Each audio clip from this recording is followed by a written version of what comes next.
Hello friends, আজকে একটা গ্রাম বাংলার নতুন খিচুড়ি রেসিপি নিয়ে চলে এসেছি। তো তার জন্য দেখো কী লাগছে। আলু, কচু, আর এটা হচ্ছে পুঁই শাক।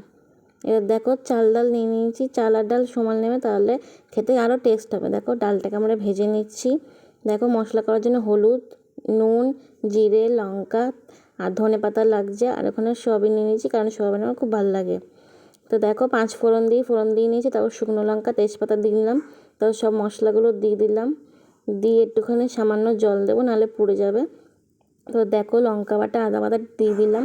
তার মধ্যে সয়াবিন দিয়ে কষাতে লাগলাম। কষানো হয়ে যাওয়ার পর আমি চালের মধ্যে এগুলো দিয়ে দিলাম, সব সবজিগুলো মিক্স করে নিচ্ছি। দেখো এবার আমি এগুলো সব ফোটাতে লাগলাম। ফুটিয়ে নিয়ে এবার আমি গরম মশলা আর ঘি দিয়ে নামিয়ে নেবো। তো তোমাদের এইটা কেমন লাগলো আমাকে জানিও। আর পাঁপড় ভাজার সাথে আমার হেভি লেগেছে। সো তোমাদের ভিডিওটা কেমন লাগলো জানিও, লাইক কমেন্ট শেয়ার করে দিও। অ্যান্ড প্লিজ আমার চ্যানেলটাকে একটু সাবস্ক্রাইব করো, ফেসবুক থেকে দেখে একটু ফলো করো।